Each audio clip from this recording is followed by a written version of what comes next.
We're back and we have a special guest today. I'm excited to hear her story of healing. So I'm going to go ahead and turn the floor over to you, madam.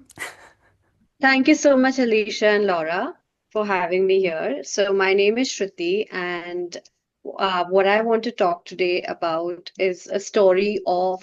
I would say I'm sort of a warrior because not only have beaten cancer, but beating all odds of going extremely down and having bad um, financials from coming from a place where I was one of the leading fashion designers to losing everything I had, my relationship, my health, my finances, my house, everything absolutely going down to zero. And then how did I come up?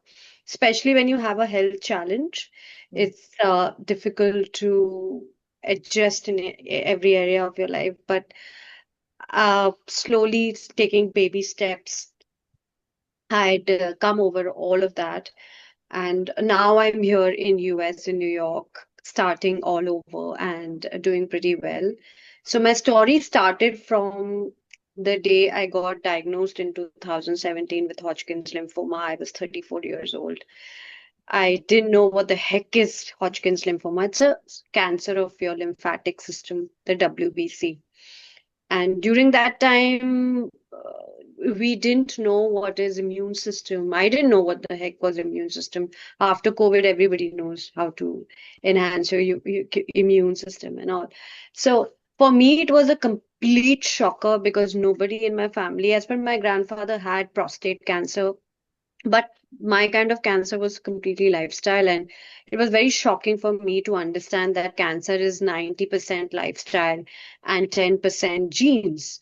And I really didn't have any genetic disposition because I checked my genes and stuff. So lifestyle, as it what was going wrong in my life, I had to like trace my steps back and understood the kind of life I was living holistically, not only just looking physically good, but really understanding whether how happy am I, how is my body responding to stress, how am I waking up in the morning, how am I pooping, to how am I feeling throughout the day. Everything I had to analyze.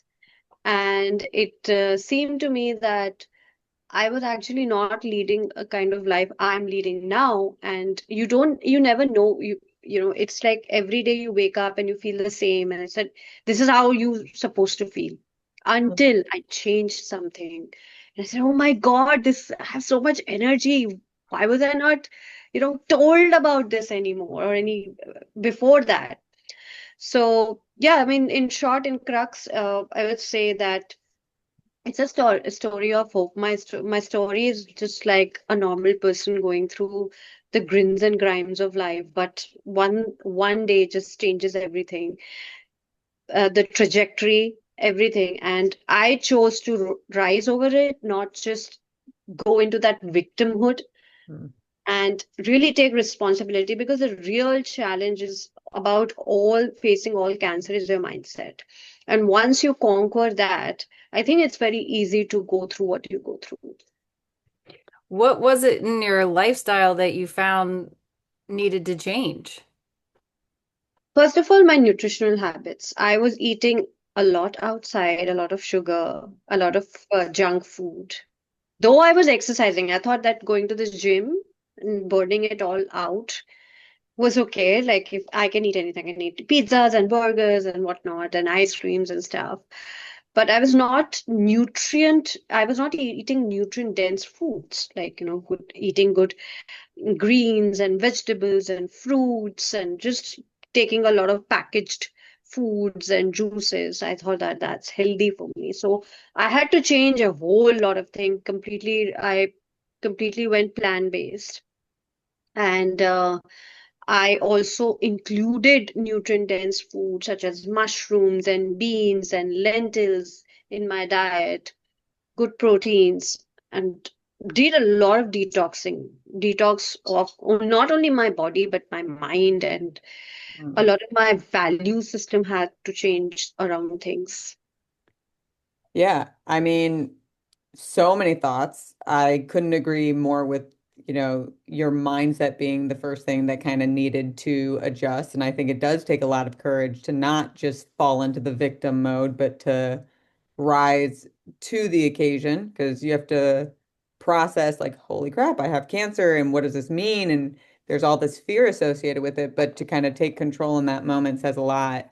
Um, and you said that it's 90% behavior, 10% genetics. And I think one of the challenging components about it is how much of our lifestyle we get from our kind of genetic upbringing. Like I think about when I was first adulting and would go to the grocery store to grab a can of marinara sauce, for instance. I didn't look at the nutritional labels. I looked at the one that looked like the one my mom had in her pantry.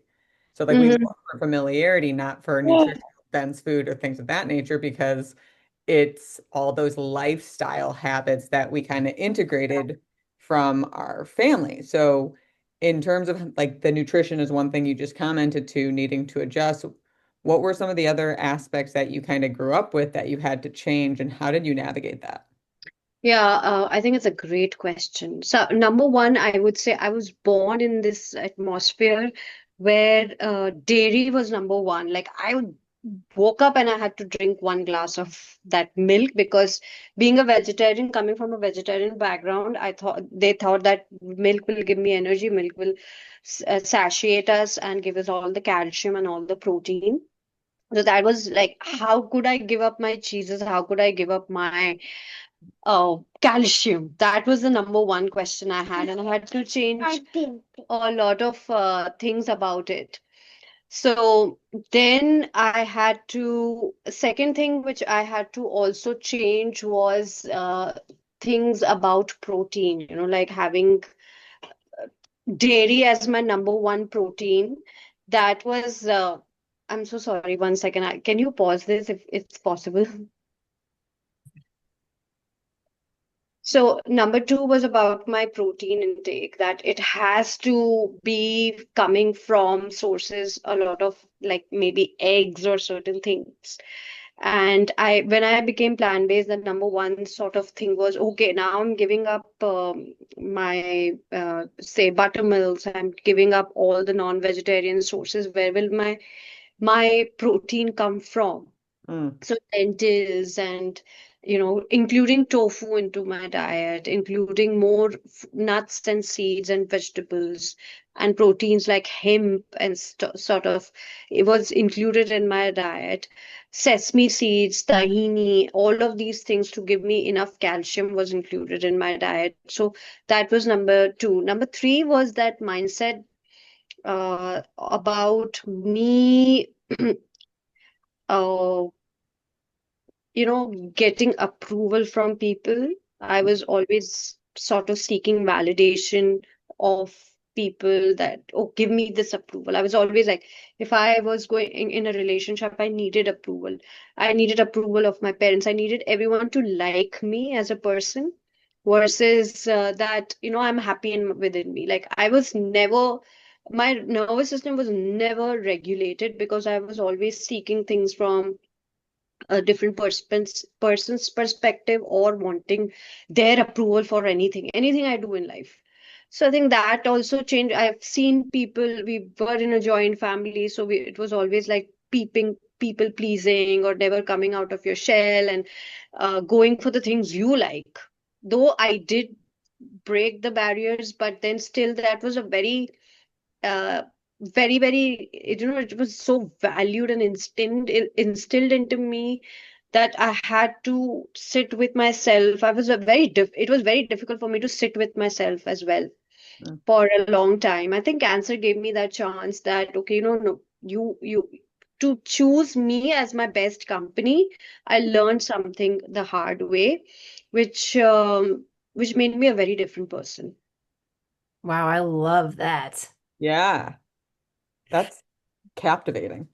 I have a question about your value system, and I don't know if that's what you were talking about just now, but you had mentioned that your value system had to change. Was that part of your value system changing, or was there more to that? Yes, self-love before you love anyone is very important. I never like to love myself from the very beginning, from childhood. Mm. I never knew what is loving myself. Everybody thinks that loving yourself is doing things for your own, like going to a manicure and pedicure, but it is just so much more deep than just doing these external validations for yourself. Mhm. So if you are enjoying that walk by yourself without any distractions, without thinking about others, without really living in that moment, being absolutely present, and that gives you a relief. I think that is like, you are there loving yourself because you are only there and nature is there. So if slowly and gradually, when cancer gave me that push, that no, nobody is going to come, and it also made me realize that all your friends, like I lost a lot of friends, I lost a lot of people whom I thought were my friends, real friends. So that actually, when you see from that perspective, I said, oh my God, like what is that? I had never true friends, or these friends absolutely showed me their back or their true nature, but it was like as if cancer was just like filtering out things I didn't need in my life, Mm. is not there for me.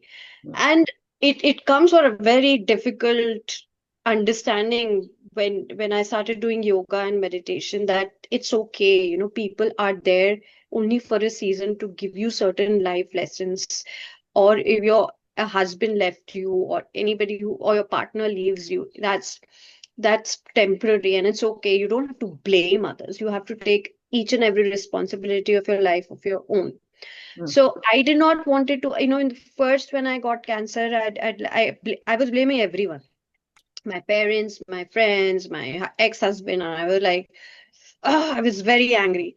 But then slowly and gradually, I realized that, my God, if you take the responsibility, and it's the most toughest thing, because you you become the painter of your life, hence.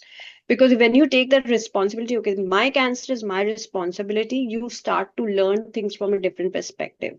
Mhm. And that is the difference when I see, when I actually work with a lot of cancer patients, the people who make it and the people who don't make it, is that one thing which they take charge of their own destiny. And that's where the real miracles happen. Even fourth stage cancer patients I've seen, like when they really take charge of their like talking to doctors and going for this whole lifestyle change by their own will, and not their parents' will or their caretakers' will. I think that's the difference, which is a difference between a cancer warrior and a cancer survivor, I feel. Mm. I like the discrepancy in the language, and I'm sure Alicia knows this because there is so much about that your story that I'm like, I'm looking in a mirror. Mine wasn't cancer, but suicide. Oh And my God. I'm now plant-based. I had to unlearn. Getting through the protein thing was wild. I cried in Target so many times when I couldn't have cheese because I Oh. just wanted cheese. Uh, but I really liked how you phrased it, like the filtering out process of what you didn't need in your life. And how you're phrasing it is a really kind of poetic, true experience. And I don't know if this was your experience, but like for me, losing some of those relationships and seeing the veil pulled back on what's true and real was really hard to come to grips with. And in a way, I think that's part of the healing process. Yeah. What helped you kind of navigate some of those relational pains and who couldn't accept who you were becoming and what you needed to do to kind of heal yourself? If you kind of, for me, when I started elevating from a point of view, from a spiritual point of view, I Mhm. realized to let go of things. I realized that even if somebody doesn't agree with you, it's their opinion and not yours, and you need to respond, not react to Mm. certain things, which made a whole change in my mindset. I see people getting reactive on their, and one of the very good examples, I feel, when you're driving and see people honking or even like just nudging your car and just going out, and then your reaction comes, or and you want to like give bad words to them. That's the way you take that control. I said, I'm not going to give control to the other person. I am going to be peaceful. I think these small little changes and exercises made a whole lot of difference, changing your say you I've seen this, doing a couple of second exercise, like talking to yourself for a couple of seconds in a very good positive manner, and not let those negative thoughts, you actually, it hits a chain reaction where all good positive thoughts come as chain and chain and chain. Mm, And then those 17-second rule, where from Abraham Hicks, where you change your narrative. I think it changed for me. Those little small little exercises which I tried to, because I 90% of my thoughts I was thinking were negative at that point. mm, And I knew when I was sitting in that meditation and all I was thinking is, my God, what this person did to me, and what happened this, and it's like, okay, you start listening to your own inner voice mm, when you are peaceful, when you're not responding. And I feel yoga was one thing which changed a lot of things for me. You start seeing the dirt inside you, like mhm, what's there, instead of going outside, and start changing, making noticeable differences in between you. When you hold a posture, when you do this tree pose, there's like the thoughts end in your mind, the cessation of thoughts. Yoga is nothing but cessation of thoughts. When and then you focus on your breathing, and when you're in that calm state, you actually get a lot of deep intuition. So there were so many exercises which helped me, and it didn't happen overnight. It took years for me to come there, like. But the whole point was that I realized from the very beginning, from the cancer journey, that I had to change, because I saw a lot of cancer patients around me in the hospital, and all I asked them that what changes did you make? The people who got a relapse, and they said they don't do nothing. Whatever they the doctors have been telling them, they've been doing it, but the results was nothing. So I said, I'm not going to go that way. It has to change. I don't want to come back to the hospital. I will take control of my life no matter what. And it was a painful journey, because I'm talking about 8 years back. There was not much information about holistic health and about how to deal things holistically from a point of view of cancer. mm. So I had to go out, I had to meet people, just break my shell and talk to people about it. And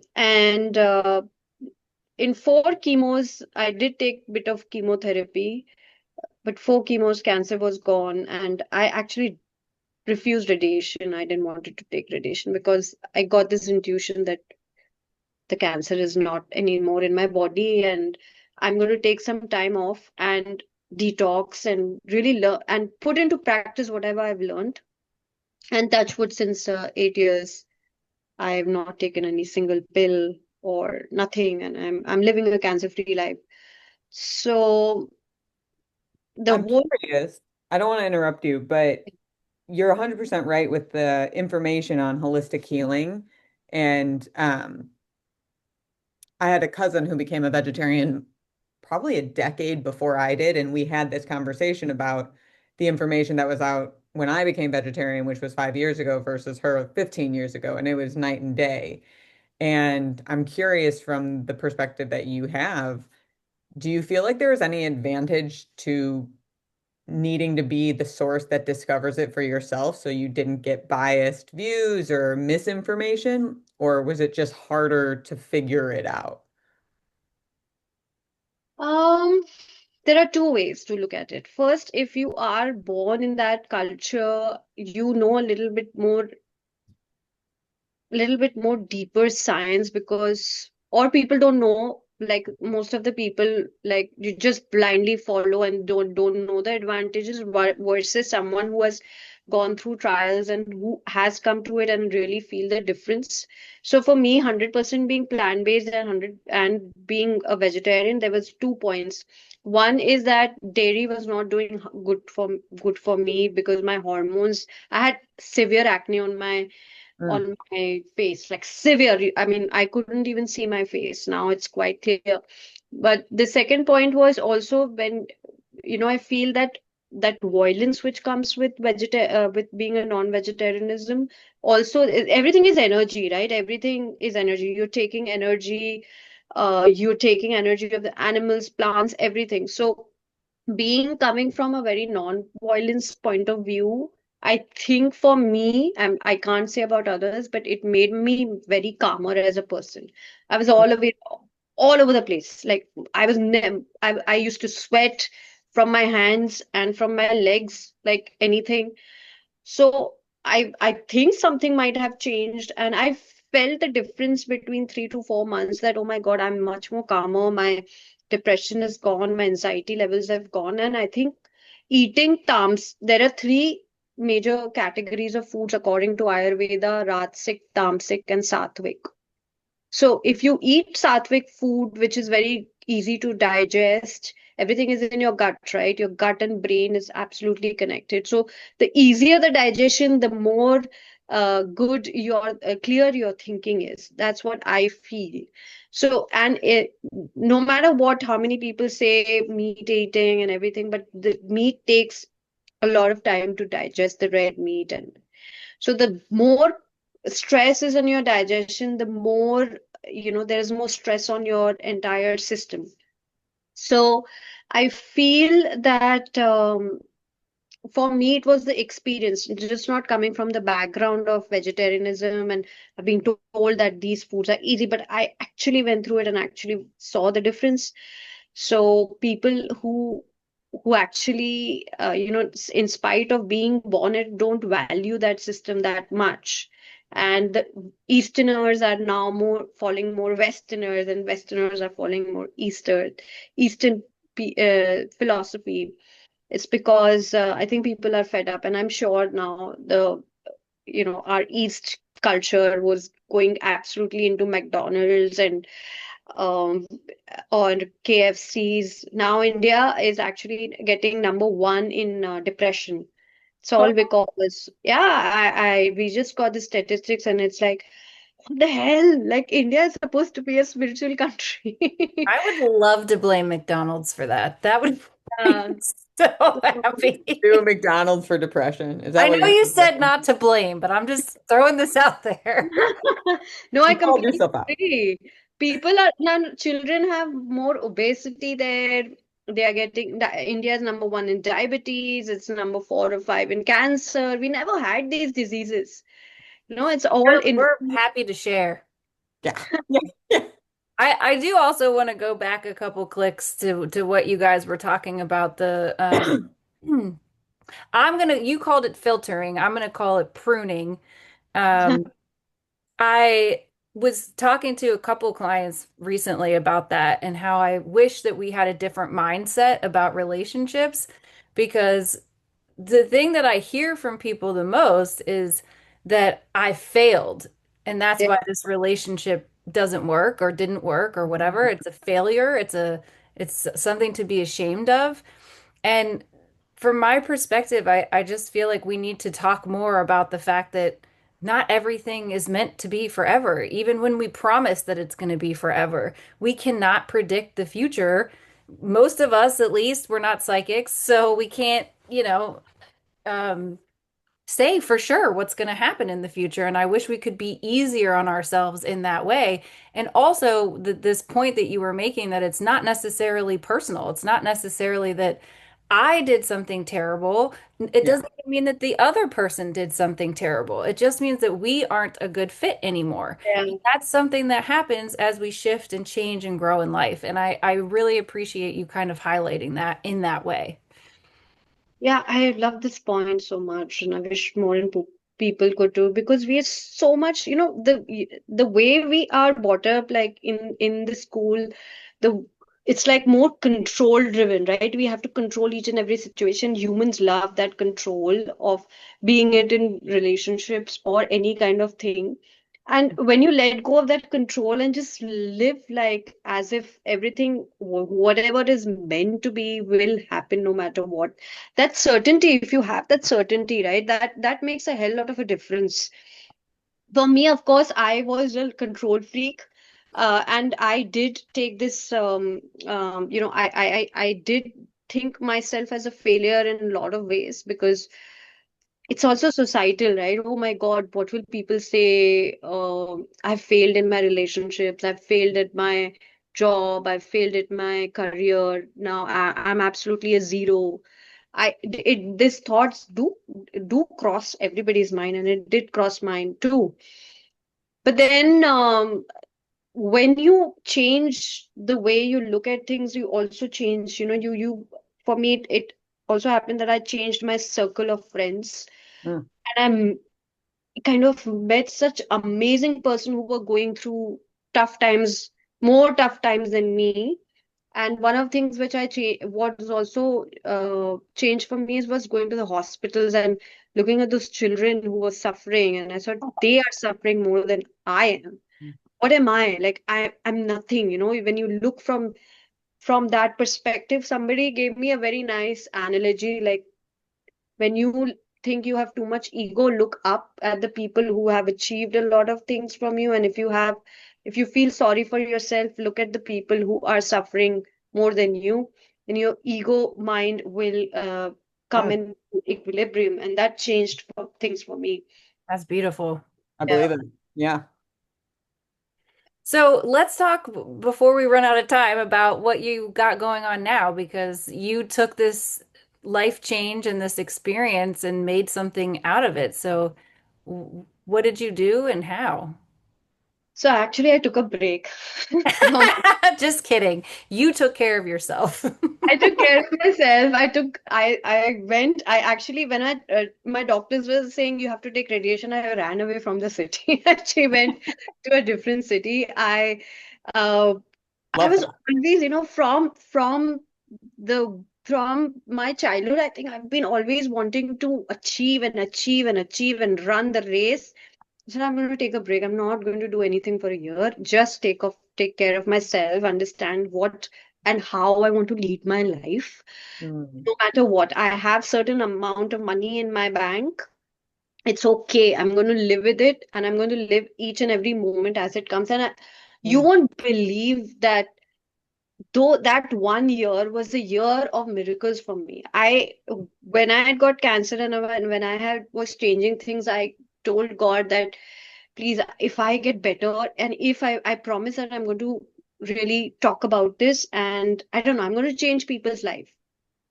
I didn't have any certifications. I didn't know about nutrition. I didn't know about anything that time. All I knew about fashion. So then that year, slowly, when I started talking about my journey with people, people started, said, please coach us. And I was invited to speak at events. I was invited to take some seminars. And I said, oh my God, this is amazing. And I loved that. And I started formally educating myself after certain talks. And I said, okay, I want to go this way. I like helping people. And then slowly and gradually, I was enjoying the process. I was enjoying helping people. And that's how I formed Awaana Health during COVID, because cancer patients started coming to me. I said, I have to make this formal. So I got doctors in my panels. I got nutritionists. I myself am and plant-based nutritionist and health coach and into functional medicine, etc. And that only happened because I was actually enjoying that process, and doors opened for me, like absolutely doors opened for me. Things started flowing in my life. I didn't have to run away for things. So I feel, when you are in that relaxed space and you are just enjoying, really enjoying, cancer gave me the purpose of my life. mm. And I have so many clients all over the world. We take consultations, we help coach people, especially for the mindset. The cancer is, I'm telling you, it's so much more than just healing physically. It's also healing emotionally and traumas and everything. So I love to give that perspective of holistic health. Just not survive cancer, but thrive it completely. So that's what I'm doing now. I help people to go through the cancer journey with ease and with peace. We just recently went to see Gabor Mate, and he was talking about the very same thing and how he got curious about the patterns in people's illnesses, and he started looking into research from how far back did he go? It was like 18 something. Remember, but are you talking about the research that started with like the kids who were taken hostage in Canada and like the Native Americans who like couldn't use their native tongue? I You're don't talking know, about that but you, story? by all means, was he talking So about that? I don't recall him even we saying. all take different things from different seminars, but one of the things he was referenced, not just in where we went and saw him, but in one of his books, he talks about this woman who came to him who's Native American, and for the life of her, she's tried to learn her native tongue again, and she couldn't, and she can't, and she feels a lot of shame about it. And so in Canada, I don't know the exact terminology, so bear with me, but people were trying to westernize it. They kidnapped kids from Native American parents and put them in a specific school, and if they spoke their native language, they were beaten Oh my horribly. God. And so she went to this school when she was kidnapped, when she was a young girl, and she spoke her native tongue and was beaten horribly. And so ever since then, she hasn't been able to speak her native tongue. And so Gabor asked her, what would have happened to you if you would have done it again? She's like, I probably would have died. He's like, so your body learned if I do this, I will die. Isn't that Hmm. a good reason not to be able to learn something? And it was both a grieving moment for this woman, but also kind of a compassion moment for her to understand how her body was supporting her. And one of the things I personally like about Gabor's work is it creates so much compassion for what we don't understand about our bodies and how they work. I mean, we both like we're coaches. Alicia's a therapist. Like we're all in this arena where people are coming to us with different challenges of how they want to experience their life, how they are experiencing their life, getting stuck. And there's all these different components with so much misunderstanding about what's going on within our body, how things arise, and when the external context doesn't always match the internal experience, it can be scary to people because we weren't taught how Yeah. to connect with the energy of our body and use it as an intuitive force to kind of guide what well-being is for us. Yes, that's so beautifully put. I completely agree. And that's how I feel, getting into deep breathing practices. Like you said, the connection between, we've lost connection between our bodies and our minds and our soul. I think that whole integration of mind, body, soul is very important to give us this disease-free life. Because as you see, so much of modernization in medicine and cancer, but cancer is still the leading cause of deaths. And more and more people are getting diagnosed in their 20s, breast cancers, and it's very disheartening to see, because no matter what the challenge, it is a challenging disease. It's a disease where the whole entire family gets affected, Hmm. Yeah. and you do lose a lot of good core time. I thought I lost. Now when I see in hindsight, I didn't, but new I felt, oh my God, I'm so young, and 34 years, and this is not my age to get cancer. That's what the first thought came to my mind. And when I see now people getting cancers in their teenagers and in their Yeah. 20s, it is quite disheartening. Yeah. And one of the other things that you mentioned that I do want to pull into attention is at the time before you got cancer, you were working out. It's not like you weren't investing in your health, but I think that just goes to show how superficial our understanding is of health. And, Yes. I started my career as a personal trainer, would work with a lot of people on movement, and exercise has a ton of value in a handful of different things, but it barely scratches the surface of what true health really is. And I know one of the exercises that I do with my clients that I find entertaining but also informative is having them define like what is physical health? How would you experience it? How would you know when you're not healthy?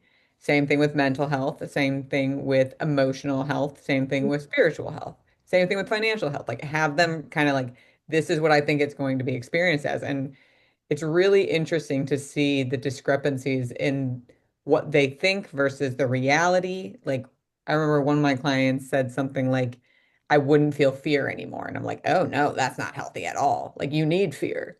Fear Yeah, helps keep you safe. It's just you can feel fear and be courageous enough to be able to move through it. That would actually like, but kind of pulling back the veil yet again on like what it really means because whatever we were taught by whomever we were taught by barely encompasses. And even as professionals, there's so much more we don't understand. Oh absolutely. my God, yeah. Craziness. It's Well, I'm crazy. always trying to learn over here. I know. That's why we're here. Mhm. Yeah, there's so much to learn. Like I life do. is, Oh, go ahead. I'm saying, I feel that with each client, with each stepping, like each success or each failure, you learn so much. The whole point is that humans should learn, and that never learning, that curve should never end till the time they die. Oh, I tell my kids that they don't like it at all. They're like, "Oh, why do I have to keep learning? It's summer." I was like, Welcome to "Hey, life. yeah, Just you're welcome to gonna life. learn every day, kids. Sorry." Yeah. I did want to highlight a couple of things. One, you were talking about fear not being a bad emotion. You didn't say it like that, but that's kind of what you were saying. And you had mentioned breast cancer, and that was one of the things that Gabor Mate did say at his presentation that a lot of times breast cancer is suppressed anger, and that women Yes. as women specifically struggle to express anger, to allow anger to be there, and so we tend to suppress it and hold it in, and that makes us sick. And I like the fact that Laura, you're talking about emotions being necessary because these are necessary emotions and they do protect us and they are there for a reason, and it's important for us to be able to process them. Absolutely. So one thing which I would like to mention is that, when I was going through this whole holistic realm, Babu, wait, I'm coming. Shh, okay, fine. So I'm so sorry. My kids are like today in some way. Okay. So, one homeopath doctor, the he made me sit in a very closed enclosed room, and he had put a camera in between in front of me, and all he was doing it was asking me all these questions about my life, and I remember crying for 2 hours in that room. I was just crying out, and I felt so light. And that time he told me, now your actual healing starts. Mm. So I didn't understand that time, but it made a lot of difference, and I did feel light, as if like a whole lot of rock was left, like pushed out from my chest. Things about my, say, divorce, or me being shameful or feeling like failure. I cried out everything to him. So it does make a lot of difference, these emotions, like the stuck emotions in your organ. Each and every organ has s- uh, an emotion related to it. So I feel that it's very much important for the doctors to address it. Yes, and I also like that you used the word failure and you said, I don't remember exactly what you said, but it was something along the lines of us gaining from those. And Mm. that's kind of changed the way that I look at mistakes now. I don't really view things as mistakes or failures anymore. To me, they're all lessons learned and they're all things that are pointing us in another direction of where we need to go. Yeah, I literally saw this on Instagram today. Being wrong is a prerequisite for learning, literally. So nice.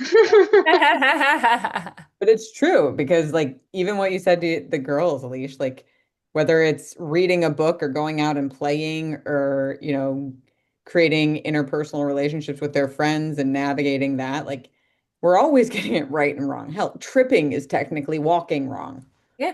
right? So, like, we're always adapting and learning. And, like, isn't that the point of evolution? Mm. Good question. Absolutely.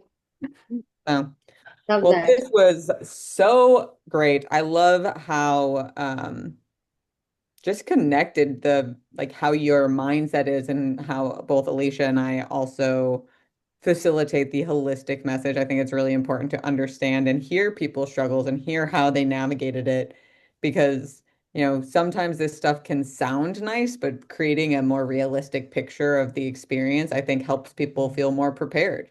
So Yeah. I like seeing the journey into and through the empowerment. Thank you so much for sharing that. Yeah, Thank you so much for asking such beautiful questions, and it's always a pleasure to share. I mean, I feel like my life is now open book, and I don't even feel that, I'm sharing sort of certain point, as you said, it's like all my failures, which I love to share with people more than it's like a story, and the more failures, the more beautiful your story is.